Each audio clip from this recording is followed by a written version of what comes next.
আসসালামু আলাইকুম guys, welcome to another my YouTube channel. So guys, আশা করি আপনারা সবাই ভালো আছেন। সো গাইস, আজকে আপনাদের সামনে আরেকটি নতুন ভিডিও নিয়ে উপস্থাপন হয়েছি এবং দেখতে পাচ্ছেন আজকে আমি ভিডিওটি করব আমার কুয়াকাটা ভ্রমণ নিয়ে। কুয়াকাটা গিয়ে আমি কি করেছি না করেছি সব আজকে ভিডিওতে আমি দেখিয়ে দেবো, তাই ভিডিওটি না টেনে পুরোটা আমাদের সাথে থাকার চেষ্টা করবেন।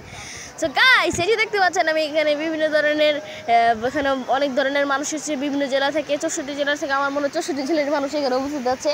সো গাইস, আপনারা দেখতে পাচ্ছেন এই যে এখানে বিভিন্ন ধরনের দর্শক আছে, তারা এই যে বিভিন্ন ধরনের যে চেয়ারগুলোতে বসে আছে, যারা একটু বিশ্রাম নিচ্ছে এই গরমের মধ্যে থেকে ছাতার নিচে।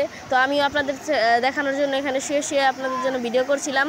সো গাইস, যে দেখতে পাচ্ছেন এই ছাতা এখানে অনেক ধরনের মানুষ আছে এবং তারা এখানে এসে বিভিন্ন ধরনের ফটোগ্রাফার থেকে ফটোশ্যুট করে নিচ্ছে নিজেদের। সো এই যে এখানে এসে আমার প্রকৃতিগুলো খুবই ভালো লেগেছে। এখানে ঠান্ডা ঠান্ডা বাতাস পাচ্ছি, এখানে এসে থেকে ভালো বাতাস পাওয়া যায়। সো গাইস, পানি দেখে আমি আর সহ্য করতে পারলাম না, তাই আমিও নেমে এসেছিলাম সমুদ্র সৈকতে। আমি এবং আমার ভাই আমরা সাঁতার কাটতে নেমে গেলাম। সো এই যে দেখতে পাচ্ছেন সমুদ্র সৈকতে আমি, এখানে বিভিন্ন ধরনের ঢেউ আছে, আপনারা দেখতে পাচ্ছেন অনেক বড় বড় ঢেউ। এবং এখানে আমি দেখতে পাচ্ছেন এখানে আমরা একটা আলাদা সাইডে চলে এসেছি যেন ওখানে ভিড় না থাকে এবং আপনাদের জন্য ভিডিওটি দেখতে সুবিধা হয়।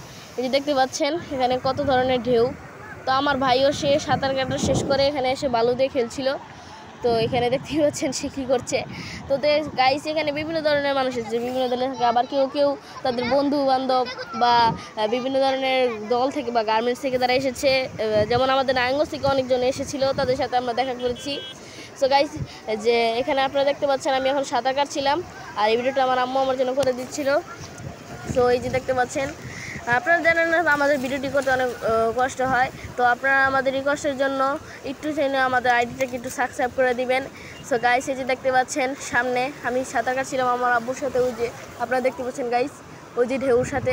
এবং গাইস, আপনারা বিশ্বাস করবেন না, আমি এখানে 3টা বড় বড় ঢেউর মুখোমুখি হয়েছিলাম। সো আমি দাঁড়িয়েছিলাম, হঠাৎ করে মানে এত ভারে আমার ঘাড়ের উপরে হয়েছে যে আপনারা বিশ্বাস করতে পারবেন না যে ঢেউর তলে আমি ডুবে যেতে গিয়েছিলাম আর কি। পরে গাইস দেখতে পাচ্ছেন এখানে বিভিন্ন ধরনের মানুষ ফটোগ্রাফ করছে।